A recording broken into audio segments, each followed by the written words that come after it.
الحمد للہ وکفی والصلاة والسلام علی سید الانبیاء والمرسلین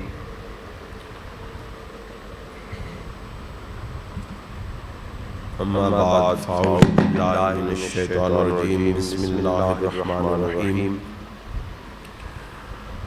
ان اللہ وملائکتہ یصلون علی النبی یا ایہا الذین آمنوا صلوا علیہ وسلموا تسلیما الصلاۃ والسلام علیک یا رسول اللہ وعلی آلک واصحابک یا حبیب اللہ۔ حضرات گرامی، آج اللہ کے فضل و کرم سے جمعۃ المبارک کے اس پروقار اور باربرکت دن اور اس نماز جمعہ کے اجتماع میں حاضری کا ایک مرتبہ پھر شرف حاصل ہوا ہے۔ یہ آواز ذرا تھوڑی سی بہت زیادہ گونج جاتا ہے۔ ایک مرتبہ پھر یہاں کافی گیپ کے بعد حاضری کا شرف حاصل ہوا ہے، غالباً 4 جمعۃ المبارک کے بعد۔ دعا ہے کہ اللہ کریم ہمیں اپنی بارگاہ میں مقبول حاضری کی توفیق عطا فرماتا رہے۔ حضرات گرامی، جیسا کہ آپ کو معلوم ہے کہ یہ ذی الحج کا مہینہ ہے، برکتوں کا مہینہ ہے۔ اس ماہ مبارک میں اللہ کریم اپنے بندوں کو اپنے گھر بلاتا ہے، میزبان بنتا ہے اور ان کو مہمان بناتا ہے، اور ان کو اپنی رحمتوں سے، اپنی کرم نوازیوں سے نوازتا ہے۔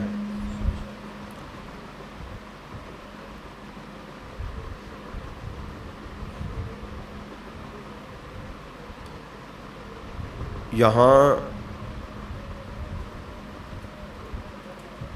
اس ماہ مبارک میں امت مسلمہ پر جہاں رحمتوں اور برکتوں کا نزول ہوا، وہاں کچھ حوادثات زمانہ نے بھی امت مسلمہ کو بڑی آزمائشوں سے، بڑی مشکلوں سے دوچار کیا، اور ان میں سے ایک بہت بڑی آزمائش اور بہت بڑا نقصان جو ہوا امت مسلمہ کا، وہ حضرت سیدنا عثمان غنی ذو النورین رضی اللہ تعالیٰ عنہ کی شہادت ہے۔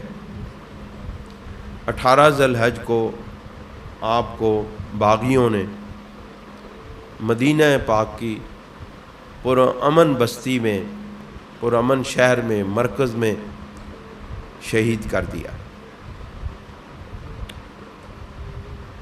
آپ رضی اللہ تعالیٰ عنہ ان ابتدائی اہل ایمان میں سے ہیں،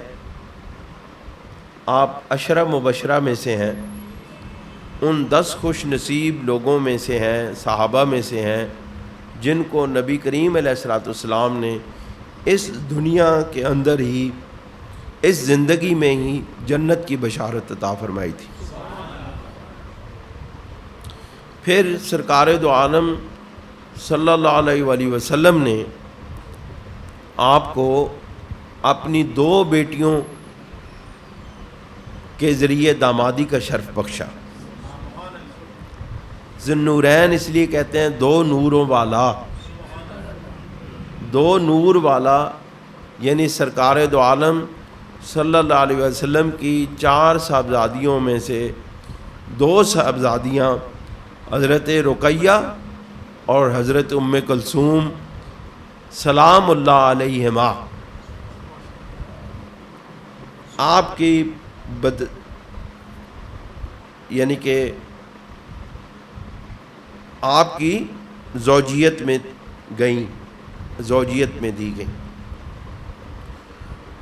سب سے پہلے جو نکاح ہوا وہ حضرت رقیہ سلام اللہ علیہ کا ہوا، اور جس وقت میدان بدر میں حضور نبی کریم علیہ الصلوۃ والسلام صحابہ کرام کے ساتھ جنگ بدر کے لیے تشریف لے گئے تھے، تو اس وقت حضرت رقیہ سلام اللہ علیہ حضور علیہ الصلوۃ والسلام کی صاحبزادی آپ کے نکاح میں تھیں، اور اس وقت آپ بیمار تھیں۔ حضور سرور دو عالم صلی اللہ علیہ وسلم نے آپ کو، حضرت عثمان غنی رضی اللہ تعالیٰ عنہ کو حکم دیا کہ آپ ان کی تیمارداری کریں، اور آپ کو جنگ بدر کے شہداء کا ثواب ملے گا۔ آپ اس میں سے اندازہ لگا لیں کہ نبی کریم علیہ الصلوۃ والسلام کے صاحبزادیوں کا کیا مقام ہے، کہ جن کی خدمت کرنے والوں کو بدری شہید کا ثواب ملتا ہے۔ ہمارے ہاں ایک مکتبہ فکر، ایک طبقہ فکر ہے، یعنی کہ شیعہ اور روافض، وہ نبی کریم علیہ الصلوۃ والسلام کی صرف ایک صاحبزادی کے قائل ہیں، لیکن ان کی کتابوں کے اندر ہی، یعنی کہ ان کی کتابوں کے اندر، ان کی معتبر کتابوں کے اندر، جن کو وہ اصول کی کتابیں کہتے ہیں، ان کے اندر بھی یہ بات موجود ہے کہ نبی کریم علیہ الصلوۃ والسلام کی 4 صاحبزادیاں ہیں۔ سب سے بڑی صاحبزادی کا نام کیا ہے؟ حضرت جی نہیں، سب سے بڑی صاحبزادی کا نام ہے حضرت سیدہ زینب سلام اللہ علیہ۔ ان میں سے آپ کی ایک صاحبزادی حضرت سیدنا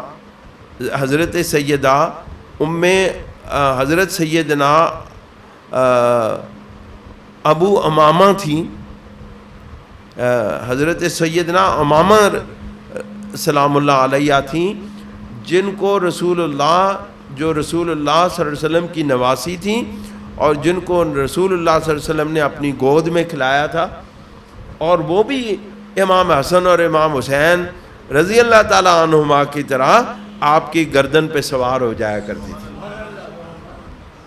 اب مسئلہ یہ ہے نا کہ ہمارے ہاں تعصبات پائے جاتے ہیں، ہم ایک کا ذکر کرتے ہیں تو دوسرے کا ذکر نہیں کرتے، دوسری کا ذکر کرتے ہیں تو ایک کا ذکر نہیں کرتے، حالانکہ جس طرح نبی کریم علیہ الصلوۃ والسلام اپنے ان 2 نواسوں کے ساتھ، یہ کتابوں کے اندر یہ بات موجود ہے کہ جس طرح نبی کریم علیہ الصلوۃ والسلام اپنے ان 2 نواسوں کے ساتھ محبت کیا کرتے تھے، اسی طرح آپ اپنی اس نواسی کے ساتھ سیدہ امامہ کے ساتھ بھی محبت کیا کرتے تھے۔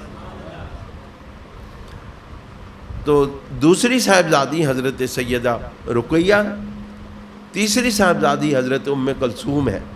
حضرت سیدہ رقیہ رضی اللہ تعالیٰ عنہا کے انتقال کے بعد حضور نبی کریم علیہ الصلوۃ والسلام نے حضرت عثمان غنی رضی اللہ تعالیٰ عنہ کو حضرت ام کلثوم نکاح میں عطا فرما دی۔ پھر جب حضرت سیدہ ام کلثوم سلام اللہ علیہ کا انتقال ہو گیا تو حضور علیہ الصلوۃ والسلام نے کہا کہ اگر میری کوئی اور بیٹی اس وقت حیات ہوتی یا اور ہوتی تو میری اگر 100 بیٹیاں بھی ہوتی تو میں عثمان غنی کے نکاح میں دے دیتا، پے در پہ۔ اتنی محبت ہے۔ یہ کیا وجہ ہے؟ کیوں سیدنا عثمان غنی رضی اللہ تعالیٰ عنہ سے محبت ہے؟ اس وجہ سے کہ آپ ابتدائی ان 40 افراد میں شامل ہیں جو اسلام لائے اور جن کی وجہ سے دوسرے لوگ مسلمان ہوئے۔ حضرت ابو بکر صدیق رضی اللہ تعالیٰ عنہ اور حضرت عثمان غنی رضی اللہ تعالیٰ عنہ، یہ وہ جلیل القدر صحابہ کرام ہیں جن کی وجہ سے بہت سارے مکہ کے لوگ مسلمان ہوئے۔ غلاموں کو آزاد کرانے میں، حضرت بلال کو آزاد کرانے میں حضرت سیدنا ابو بکر صدیق رضی اللہ تعالیٰ عنہ کی کوششیں، اور دیگر غلاموں کو آزاد کرانے میں حضرت ابو بکر صدیق رضی اللہ تعالیٰ عنہ کی کوششیں اور آپ کا مال، اور حضرت عثمان غنی رضی اللہ تعالیٰ عنہ کا مال خرچ ہوا۔ پتہ ہے حضرت بلال رضی اللہ تعالیٰ عنہ کو خریدنے میں حضرت سیدنا ابو بکر صدیق رضی اللہ تعالیٰ عنہ نے آدھا کلو سونا دیا تھا، آدھا کلو سونا۔ ہن تسی تولے تولے نو روندے ہو، 2 تولے کہ اپنی بیٹی نو بہو نو جہیز یا اس نے پا دے 2 تولے پا دے تو ساری دنیا نو دسدا پھردا ہے کہ میں 2 تولے پائے نے، میں 4 تولے پائے نے، میں 5 تولے پائے نے۔ انہوں نے غلام حضرت بلال کو خریدنے کے لیے آدھا کلو سونا دے دیا۔ اس طرح حضرت سیدنا عثمان غنی رضی اللہ تعالیٰ عنہ نے بھی بے پناہ مال خرچ کیا اسلام کے لیے۔ آپ کی بہت عظمتیں ہیں، یقین جانیے ہمارے ہاں یہ پتہ نہیں کیا بات ہے کہ ہم ان ہستیوں کے مختلف سیرت کے پہلو بیان نہیں کرتے ہیں، ورنہ آپ یقین جانیے کم از کم 1 مہینے تک اگر 4 جمعے 1 مہینے میں آتے ہیں نا تو کم از کم 4 جمعے 6 جمعے 8 جمعے حضرت سیدنا عثمان غنی رضی اللہ تعالیٰ عنہ کی سیرت کے مختلف پہلوؤں پر بات ہو سکتی ہے۔ آپ کے صرف ایک ہی بات کو جو ہے نا وہ لوگ بیان کر دیتے ہیں، آپ کی شہادت کو بیان کر دیتے ہیں، نہیں، آپ کے اسلام کے لیے، آپ کی دین کے لیے، رسول اللہ صلی اللہ علیہ وسلم کے لیے، آقا علیہ الصلوۃ والسلام کے لیے قربانیوں کی ایک عظیم الشان داستان ہے۔ پھر اس کے بعد آپ کے جو اسلامی سلطنت کو روم اور فارس تک سے بھی آگے توسیع دینے میں سب سے بڑا کردار حضرت سیدنا عثمان غنی رضی اللہ تعالیٰ عنہ۔ پہلا اسلامی بیڑا حضرت بحری بیڑا، پہلا اسلامی بحری بیڑا حضرت سیدنا عثمان غنی رضی اللہ تعالیٰ عنہ نے بنایا تھا، تعمیر کرایا تھا، اور حضرت امیر معاویہ رضی اللہ تعالیٰ عنہ کی قیادت میں اس بحری بیڑے پر بحری حملہ کرنے کے لیے، ترکی پر، استنبول پر پہلا حملہ کرنے کے لیے حضرت امیر معاویہ رضی اللہ تعالیٰ عنہ کی قیادت میں وہ بحری بیڑا حملے کے لیے بھیجا تھا حضرت عثمان غنی رضی اللہ تعالیٰ۔ ہم تاریخ پڑھیں، اپنے بچوں کو تاریخ پڑھائیں، ہمارے اکابر، ہمارے اسلاف کتنی عظیم الشان ہستیاں ہیں۔ دوستوں اور بزرگوں، میں آج آپ کے سامنے احادیث کی روشنی میں، رسول اللہ صلی اللہ علیہ وسلم کی احادیث کی روشنی میں شان عثمان غنی رضی اللہ تعالیٰ عنہ ذوالنورین، عثمان غنی ذوالنورین رضی اللہ تعالیٰ عنہ کی سیرت کے چند پہلو آپ کے سامنے رکھتا ہوں۔ دعا ہے کہ اللہ تعالیٰ ہمیں عمل کی توفیق عطا فرمائے۔ یہ پہلی حدیث پاک ہے، حضرت سیدہ عائشہ صدیقہ ام المومنین رضی اللہ تعالیٰ عنہ سے روایت ہے، ان عائشہ قالت کان رسول اللہ صلی اللہ علیہ وسلم مضطجعا فی بیتہ، کہ حضرت سیدہ عائشہ صدیقہ رضی اللہ تعالیٰ عنہ بیان فرماتی ہیں کہ رسول اللہ صلی اللہ علیہ وسلم اپنے حجرہ اقدس میں آرام فرما تھے، لیٹے ہوئے تھے، کاشفاً ان فخذیہ او ساقیہ، کہ اس وقت آپ کی پنڈلیوں پر یا گھٹنوں سے اوپر تک آپ کی چادر جو ہے وہ ہٹی ہوئی تھی۔ فاستاذن ابو بکر، اتنی دیر میں حضرت سیدنا ابو بکر صدیق رضی اللہ تعالیٰ عنہ نے آپ کے کاشانہ اقدس پر، حجرہ اقدس میں آنے کی اجازت مانگی۔ فاذن لہ، ان کو اجازت دے دی گئی کہ آپ اندر تشریف لے آئیں۔ وہو علی تلک الحال، اور حضور نبی کریم علیہ الصلوۃ والسلام اسی حال پر رہے۔ فتحدث، اور ان سے باتیں فرماتے رہے۔ اب مجھے بتائیں دار والے کون ہیں، گھر والے کون ہیں؟ یہ جو آج کل کے ان پڑھ جاہل نقیبوں اور مترفضہ روافض کے شاعری سے متاثر ہو کر کے ہمارے مجلسوں کے اندر جو گھس آئے ہیں لوگ، انہوں نے یہ تقسیمیں اپنی جہالت کی بنیاد پر تقسیموں کی لکیریں بیان کرتی ہیں کہ یہ در والے ہیں، یہ گھر والے ہیں۔ آپ مجھے بتاؤ کہ گھر کے اندر کون آیا ہے؟ گھر کے اندر گھر والا ہی آتا ہے۔ تو جب حضرت سیدنا ابو بکر صدیق رضی اللہ تعالیٰ عنہ نے اجازت مانگی تو حضور علیہ السلام نے فرمایا کہ آپ اندر آ جائیں، آپ کو اجازت ہے۔ نبی کریم علیہ السلام اسی حالت پر، آپ کے پنڈلیوں پر سے چادر ہٹی ہوئی تھی تو آپ اسی طرح لیٹے رہے، اور حضرت ابو بکر صدیق رضی اللہ تعالیٰ عنہ آپ کے دوست بھی تھے، محب بھی تھے، متبع بھی تھے، امتی بھی تھے، اور سب کچھ تھے۔ تو آپ وہاں پہ سسر بھی تھے، تو آپ وہاں پہ آ کے تشریف فرما ہو گئے، بیٹھے رہے، آپ سے آپ باتیں کرتے رہے۔ ثم استاذن عمر، اس کے بعد حضرت سیدنا عمر فاروق رضی اللہ تعالیٰ عنہ تشریف لائے، ان سے انہوں نے بھی اجازت مانگی۔ فاذن لہ، ان کو اجازت دے دی گئی۔ وہو کذالک، اور آپ اسی حالت پر رہے، یعنی آپ کی پنڈلی پر سے چادر ہٹی رہی۔ فتحدث، اور آپ ان سے باتیں کرتے رہے۔ ابو بکر صدیق رضی اللہ تعالیٰ عنہ بھی آئے، باتیں کرتے رہے، اسی حالت پر رہے۔ عمر فاروق بھی آئے، ان کو بھی اجازت دی گئی، آپ بھی بیٹھے رہے، باتیں کرتے رہے۔ ثم استاذن عثمان، اس کے بعد حضرت عثمان غنی رضی اللہ تعالیٰ عنہ نے اجازت مانگی اندر آنے کی۔ فجلس رسول اللہ صلی اللہ علیہ وسلم، تو حضور صلی اللہ علیہ وسلم اٹھ کے بیٹھ گئے۔ سرکار دو عالم صلی اللہ علیہ وسلم پہلے آپ لیٹے ہوئے تھے، جب عثمان غنی تشریف لانے انہوں نے اجازت مانگی تو پھر اجازت دینے سے پہلے سرکار دو عالم صلی اللہ علیہ وسلم جس چارپائی پر لیٹے ہوئے تھے، جس اپنے بستر پر لیٹے ہوئے تھے، وہاں اٹھ کے بیٹھ گئے۔ فجلس رسول اللہ صلی اللہ علیہ وسلم، رسول اللہ صلی اللہ علیہ وسلم پھر اٹھ کے بیٹھ گئے۔ وسوا ثیابہ، اور آپ نے اپنے کپڑے درست کر لیے، اپنے کپڑے درست کر لیے۔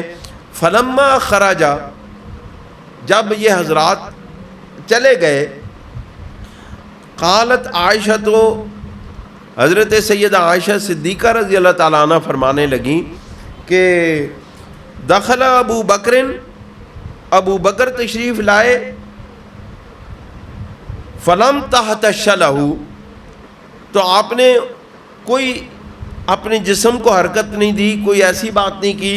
ولم تبالہ، اور نہ اپنے کوئی اور ان سے کوئی ایسی بات کی، نہ ان کی کوئی پرواہ کی کہ وہ آئے ہیں، جیسے کوئی دوست کے پاس آتا ہے، وہ آئے ہیں آپ کے پاس بیٹھ گئے، یعنی بے تکلف جو دوست ہوتے ہیں، بے تکلفی میں کوئی لیٹا ہے تو لیٹا ہے، آ کے دوست بیٹھ جاتے ہیں، کوئی خاص لوگ آتے ہیں بندے اٹھ کے بیٹھ جاتے ہیں کہ نہیں۔ تو سیدہ عائشہ صدیقہ رضی اللہ تعالیٰ عنہ فرمانے لگی کہ یا رسول اللہ صلی اللہ علیہ وسلم، ابو بکر صدیق آئے، آپ اسی طرح لیٹے رہے اور آپ نے کوئی پرواہ نہیں کی، وہ آپ کے ساتھ آئے، باتیں کرتے رہے، پھر وہ چلے گئے۔ تو ثم دخل عمر، پھر حضرت عمر فاروق رضی اللہ تعالیٰ عنہ آئے۔ فلم تحتش لہ ولم تبالہ، پھر آپ نے کوئی حرکت نہیں کی، کوئی اس طرح اٹھ کے بیٹھے نہیں، کوئی اپنے جسم کو سمیٹا نہیں، کپڑوں کو سمیٹا نہیں، اور آپ اٹھ کے نہ بیٹھے اور نہ ان کی کوئی پرواہ کی۔ ثم دخل عثمان، پھر حضرت عثمان غنی رضی اللہ تعالیٰ عنہ، ثم دخل عثمان، پھر حضرت عثمان غنی رضی اللہ تعالیٰ عنہ جس وقت تشریف لائے، فجلست، تو آپ اٹھ کے بیٹھ گئے۔ وسویت ثیابک، اور آپ نے اپنے کپڑوں کو درست کر لیا۔ فقال، رسول اللہ صلی اللہ علیہ وسلم نے فرمایا، الا استخشی من رجل تستخشی منہ الملائکہ، کیا میں اس سے حیا نہ کروں کیا میں اس شخص سے حیا نہ کروں جس سے فرشتے بھی حیا کرتے ہیں؟ رسول اللہ صلی اللہ علیہ وسلم فرماتے ہیں کہ کیا میں اس سے حیا نہ کروں؟ حضرت عثمان سارے حیا والے ہیں، اب رسول اللہ صلی اللہ علیہ وسلم سے بڑھ کر حیا والا کون ہو سکتا ہے؟ اس کائنات میں تو ہمیں کوئی اور نظر نہیں آتا۔ اس طرح سارے صحابہ کرام، تمام اہل بیت اطہار، ازواج مطہرات، یہ سب حیا والے ہیں، لیکن مردوں میں سب سے زیادہ حیا کرنے والے حضرت عثمان غنی رضی اللہ تعالیٰ عنہ، جو بازار میں چلتے تھے تو آپ کی نظریں جھکی ہوتی تھی، سر جھکا ہوتا تھا۔ میں آپ کو ان کے مال کی بتاؤں گا کہ ان کو مال کتنا تھا۔ اتنے مال و دولت والا بندہ ہو نا حاجی صاحب، اس کے سر ایسے ہوتا ہے، آکڑا ہوتا ہے، لیکن سیدنا عثمان غنی رضی اللہ تعالیٰ عنہ نے کبھی سر اٹھا کے بازار میں، کسی گلی میں، بازار میں نہیں چلے، سر جھکا کے چلتے تھے۔ آپ نے ہمیشہ حیا کا رستہ اختیار کیا۔ آپ فرماتے ہیں، سرکار دو عالم صلی اللہ علیہ وسلم فرماتے ہیں، میں اس شخص سے کس طرح حیا نہ کروں جس سے فرشتے بھی حیا کرتے ہیں۔ وفی روایت قال ان عثمان رجل حیی، اور دوسری روایت میں ہے کہ حضرت عثمان، آپ علیہ الصلوۃ والسلام نے فرمایا کہ حضرت عثمان غنی حیا والے ہیں۔ وَإِنِّي خَشِيتُ إِنْ أَذِنْتُ لَهُ عَلَىٰ تِلْكَ الْحَالَةِ اللہ یبلغ الی فی حاجتہ، کہ میں نے سوچا، میں نے یہ خیال کیا کہ اگر میں اسی حالت میں رہوں تو حضرت عثمان غنی اتنی حیا والے ہیں کہ وہ میرے پاس بیٹھیں گے، وہ جب میں ان کو اجازت دوں گا، ان اندر آنے کی اجازت دوں گا، وہ میرے پاس بیٹھیں گے تو اپنی بات نہیں کر سکیں گے، وہ اپنی بات نہیں کر سکیں گے۔ ان کو اپنے اندر اتنی حیا محسوس ہوگی کہ وہ میرے پنڈلیوں کو دیکھ کے حیا محسوس کریں گے اور وہ مجھ سے بات نہیں کر سکیں گے۔ مجھے یہ خیال ہوا، اس لیے میں اٹھ کے بیٹھ گیا۔ آپ بتائیں، جس کے لیے سرکار دو عالم صلی اللہ علیہ وسلم اتنا اہتمام کریں، اس سے بڑھ کر شان والا اور کون ہوگا؟ ان کی عظمتوں کو بیان کرنا چاہیے۔ یہی چیزیں ہیں جو ہمارے عقائد کو مضبوط کرتی ہیں۔ صحابہ کرام کے ساتھ ہماری عقیدتوں میں اضافہ کرنے والی یہ چیزیں ہیں جو ہمیں بیان کر کے سنائی نہیں جاتی۔ دوستوں اور بزرگوں، ایک اور حدیث پاک میں آپ کے سامنے رکھتا ہوں۔ اس کا پس منظر یہ ہے کہ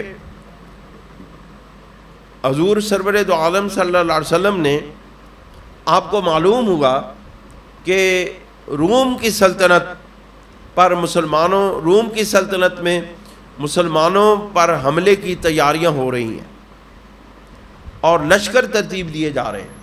اور اس وقت روم کی سلطنت جو تھی، یعنی اٹلی کی سلطنت جو تھی، وہ اتنی بڑی سلطنت تھی کہ جو شام تک پھیلی ہوئی تھی، شام کے علاقوں تک پھیلی ہوئی تھی، اور شام کے وہ علاقے جو عرب کے ساتھ ملتے تھے، وہاں تک ان کے اثر و رسوخ تھا، ان کی حکومتیں قائم تھیں، ان کے گورنر، سلطنت روم کے گورنر قائم تھے، کیسر روم کے گورنر تھے، اور ان کی حکومت اور دسترس تھی۔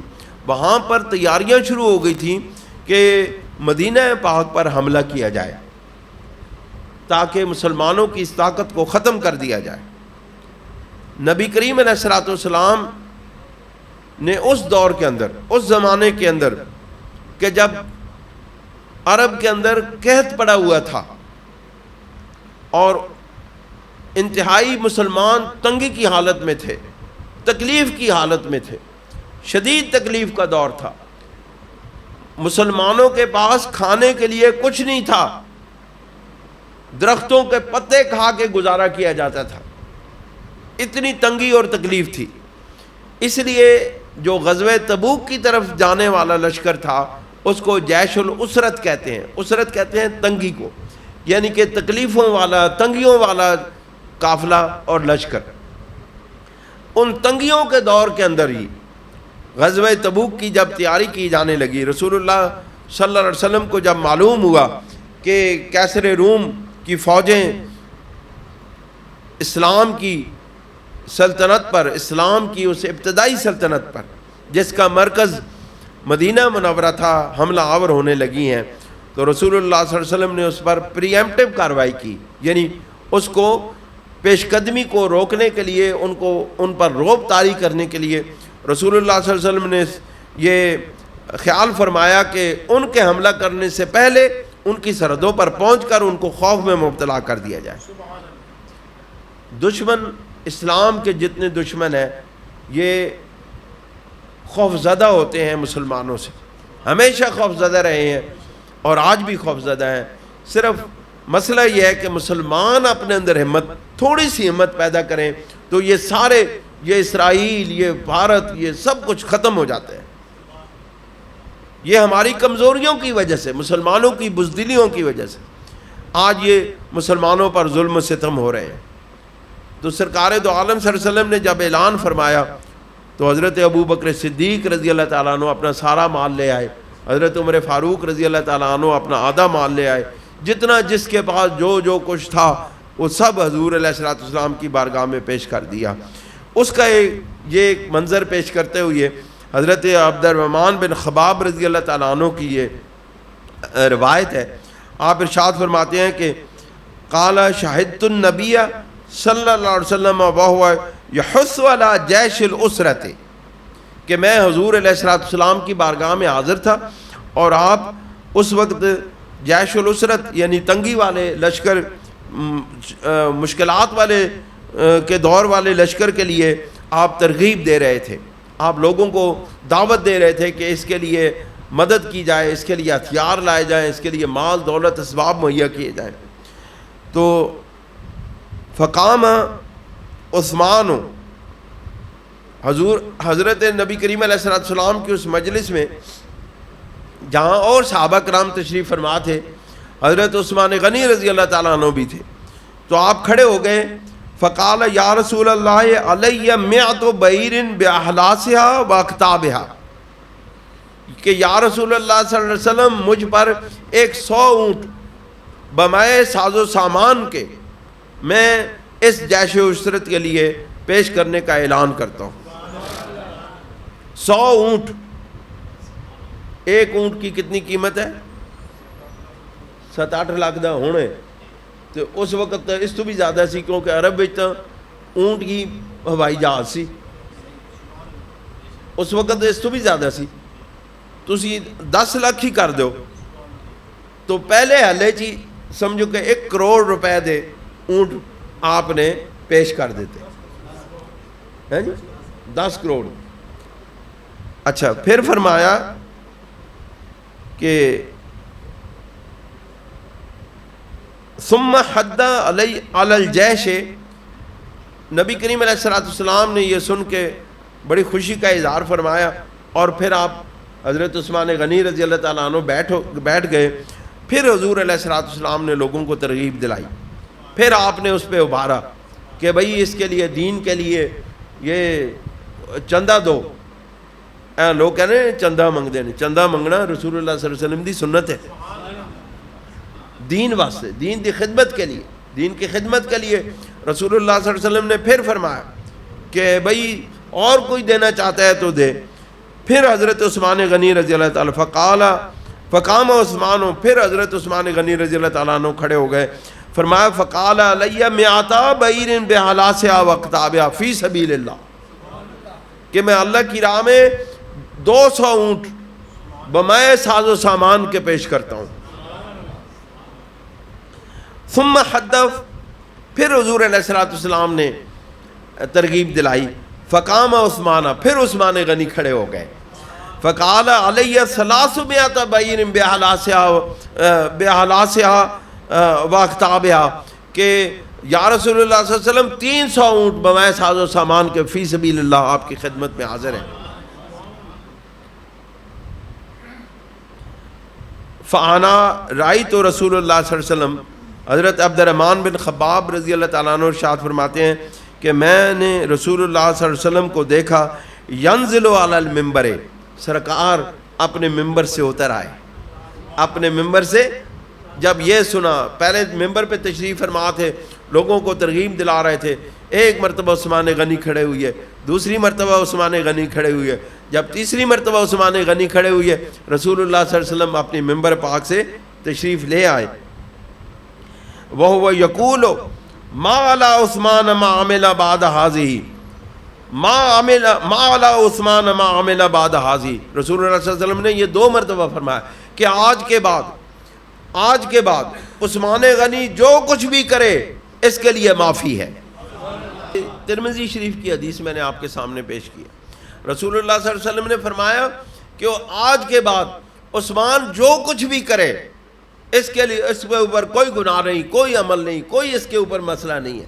یہ جو کچھ بھی کرے گا ٹھیک کرے گا. اب مجھے بتاؤ، جس کے لیے رسول اللہ صلی اللہ علیہ وسلم یہ ضمانت دے رہے ہیں کہ آج کے بعد عثمان جو کچھ بھی کرے، جو عمل بھی کرے، اس سے کوئی پوچھ گچھ نہیں ہوگی، نہ اللہ پوچھے گا نہ اللہ کا رسول پوچھے گا. پھر وہ کتنے گندے غلیظ ذہن کے لوگ ہیں جو حضرت عثمان غنی رضی اللہ تعالیٰ عنہ کی غلطیاں نکالتے ہیں اور کہتے ہیں انہوں نے فلاں کام کیا، مروان کو بلایا، فلاں کو بلوایا، فلاں کو ایسے کیا، فلاں کو جو ہے نا آپ نے امارتیں دی، فلاں کو گورنری دی. بھائی جب رسول اللہ صلی اللہ علیہ وسلم نے آپ کے عمل کو پسند فرمایا، آپ کے قیامت تک کے آپ کی زندگی کے حیات پاک کے تمام اعمال کو ضمانت دے دی اپنی، پھر رسول اللہ سے بڑھ کر اور کون ہے جو حضرت عثمان غنی کے اعمال کی ضمانت دے سکتا ہے؟ دوستوں اور بزرگوں، ہمیں ان چیزوں کو سوچنا چاہیے اور ان کو خیال کرنا چاہیے.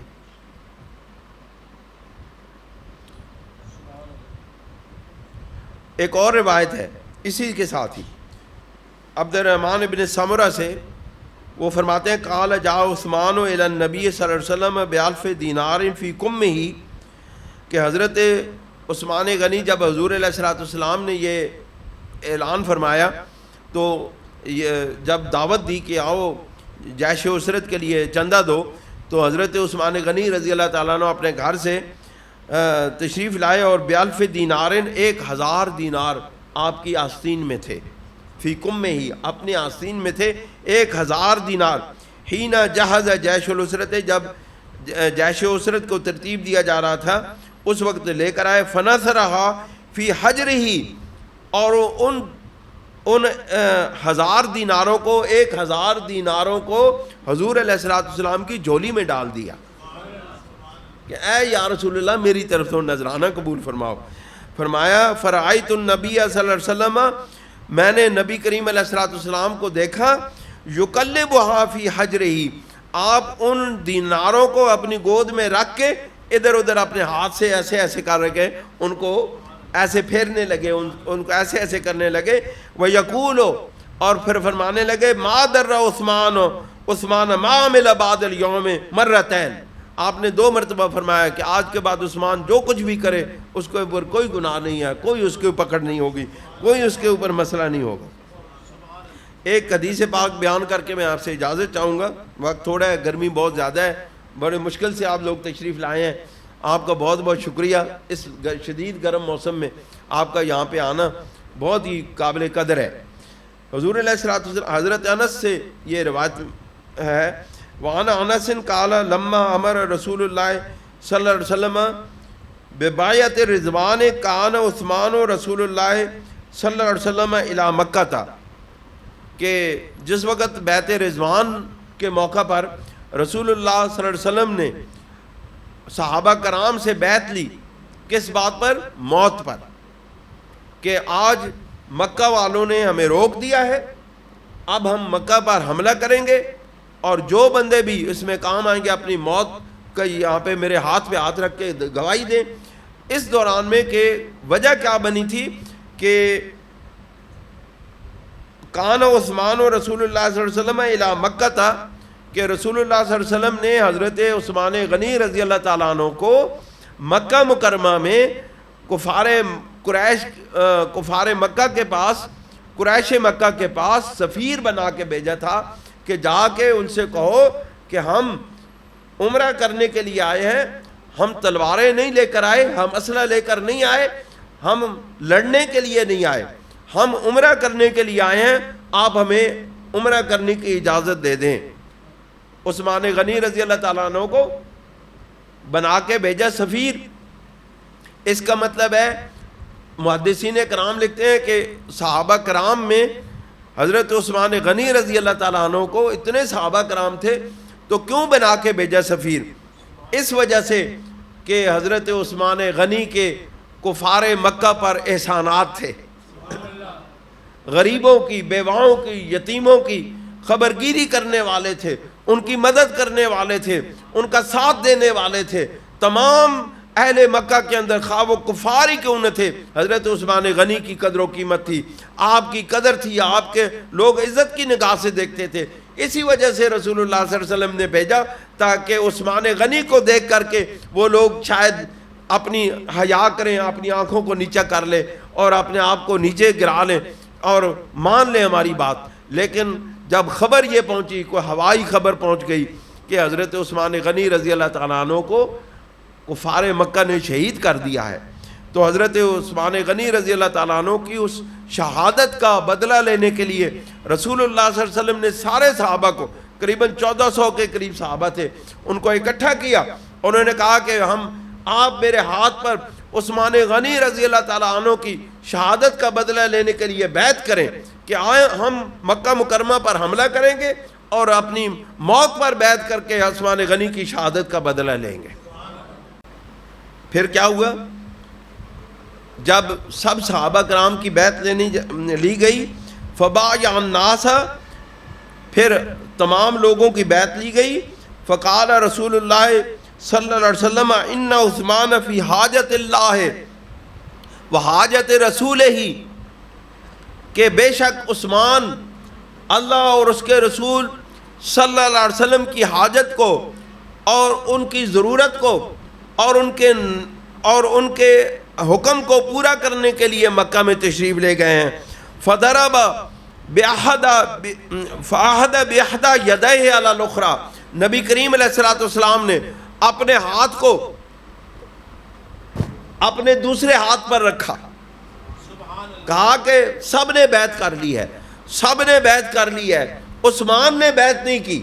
رسول اللہ صلی اللہ علیہ وسلم نے فرمایا عثمان تو ہمارے کام کے لیے گئے ہیں، وہ اپنی غرض کے لیے نہیں گئے۔ آپ نے اپنا ہاتھ، اپنا بایاں ہاتھ اپنے دائیں ہاتھ پہ رکھا اور فرمایا، کیا فرمایا؟ فکانت ید رسول اللہ صلی اللہ علیہ وسلم لعثمان خیرا من ایدیہم لانفسہم، حضور علیہ الصلوۃ والسلام نے اپنا ہاتھ حضرت عثمان غنی کا ہاتھ قرار دیا اور یہ ہاتھ اپنے ہاتھ پہ رکھ کے کہا کہ یہ ہاتھ عثمان کا ہے اور عثمان کی طرف سے میں جو ہے نا عثمان کی طرف سے بیعت لے رہا ہوں میں۔ حضرت عبد الرحمن، حضرت انس بن مالک کہتے ہیں کہ میں نے صحابہ کرام نے اس دن اس سے بڑھ کر خوبصورت ہاتھ اور اس سے بڑھ کر بہترین ہاتھ جو ہے اور ان ہاتھوں میں سے عثمان کے ہاتھ جیسا کوئی کسی نے نہیں دیکھا۔ اب جس کے ہاتھ کو رسول اللہ صلی اللہ علیہ وسلم اپنا ہاتھ قرار دے کر کے عثمان کی بیعت کرے، کسی اور کو بھی کہہ سکتے تھے نا، ابو بکر صدیق کو کہہ سکتے تھے بھئی آپ عثمان کی طرف سے بیعت کریں، عمر فاروق آپ آؤ بیعت کرو، علی المرتضیٰ آپ آؤ آپ عثمان کی طرف سے بیعت کرو۔ کسی اور صحابی کو کہہ سکتے تھے کہ آؤ بھئی آپ عثمان کی طرف سے بیعت کرو، نہیں، کسی کو نہیں کہا، اپنا ہاتھ اوپر کیا اور کہا کہ یہ ہاتھ عثمان کا ہاتھ ہے اور میں اپنے ہاتھ پہ بیعت کر رہا ہوں۔ اب ایک اور منظر میں آپ کے سامنے رکھتا ہوں، 18 ذی الحج کا یہ واقعہ عثمان غنی کی شہادت کا ہے، اور 18 ذی الحج کا یہ واقعہ حضرت سیدنا مولا علی کرم اللہ وجہ الکریم کی شان کو بیان کرنے کا ہے۔ ایک لشکر گیا ہوا تھا کہیں کسی کام کے لیے، کسی حاجت کے لیے، یمن کے علاقے میں کوئی کسی رسول اللہ صلی اللہ علیہ وسلم نے ایک قبیلے پر حملے کے لیے بھیجا تھا، حضرت علی کرم اللہ وجہ الکریم کی زیر قیادت تھی، اور جب وہ واپس آئے تو ان کے پاس مال غنیمت تھا، اور اس کے مال غنیمت کی تقسیم جو ہے نا اس میں کی گئی، اور اس میں صحابہ کرام کے اور حضرت علی رضی اللہ تعالیٰ عنہ کے درمیان کچھ معاملات میں تلخی پیدا ہو گئی، تقسیم مال غنیمت میں کوئی کسی بات پہ اختلاف ہو گیا۔ یہ بات جب رسول اللہ صلی اللہ علیہ وسلم کی بارگاہ میں پیش کی گئی تو اس وقت حضور علیہ الصلوۃ والسلام 18 ذی الحج کو مکہ مکرمہ میں 10 ذی الحج عرفہ کے سے واپس آ کے 18 ذی الحج کو غدیر خم کے مقام پر موجود تھے، ایک چشمہ ہے وہاں پر آپ تھے، اور وہاں پر آپ کو جب یہ اطلاع ملی کہ صحابہ کرام نے حضرت علی المرتضیٰ کرم اللہ وجہ الکریم سے اختلاف کیا ہے، اختلاف رائے کیا ہے، اور جب یہ شکایت پیش کی گئی رسول اللہ صلی اللہ علیہ وسلم کی بارگاہ میں، پس منظر کو جاننا بہت ضروری ہے. پس منظر کو جانے بغیر کوئی کام نہیں ہوتا. پس منظر کو جانا کرو، پھر پتہ چلے حقیقت کیا ہے. جب حضرت علی المرتضیٰ رضی اللہ تعالیٰ عنہ سے اختلاف کی باتیں رسول اللہ صلی اللہ علیہ وسلم تک پہنچی تو رسول اللہ صلی اللہ علیہ وسلم کو یہ بات ناگوار گزری کہ علی المرتضیٰ سے اختلاف کیا جائے، علی المرتضیٰ سے کے فیصلے سے کو چیلنج کیا جائے. آپ نے پالان، اونٹوں کے پالان رکھوا کے اونچی جگہ پہ کھڑے ہو کے آپ نے فرمایا من کنتم مولا. پہلے کہا کہ کیا میں تم اپنی جان سے مجھے پیار نہیں کرتے ہو؟ یہ بات قرآن مجید النبی اولیٰ بالمؤمنین من انفسہم، یہ آیت پڑھنے کے بعد آپ نے فرمایا کہ کیا تم مجھے اپنی جانوں سے زیادہ پیار نہیں کرتے ہو؟ انہوں نے فرمایا یا رسول اللہ ہم پیار کرتے ہیں. آپ نے فرمایا من کنتم مولا فہذا علی مولا، تو جو مجھ سے محبت کرتا ہے وہ علی سے محبت کرے. آپ بتائیں وہاں پہ حضرت علی کا ہاتھ پکڑ کے کہا تھا، اونچا کیا تھا، حضرت علی کا ہاتھ پکڑ کے اونچا کیا تھا، کہا کہ من کنتم مولا فہذا علی المولا. اور ادھر حضرت عثمان غنی رضی اللہ تعالیٰ عنہ کے ہاتھ کو، اپنے ہاتھ کو عثمان غنی کا ہاتھ کہہ کے اپنے ہاتھ پہ رکھ کے کہا تھا کہ یہ عثمان غنی کا ہاتھ ہے. آپ دیکھیں کتنی فرق ہے. پھر جو ہے نا عید غدیر مناتے ہو تو عید بیت رضوان بھی مناؤ، کیونکہ وہ تو اس سے بھی زیادہ بڑا واقعہ ہے. اللہ تعالی ہمیں عمل کی توفیق عطا فرمائے. وآخر دعوانا ان الحمد للہ رب العالمین.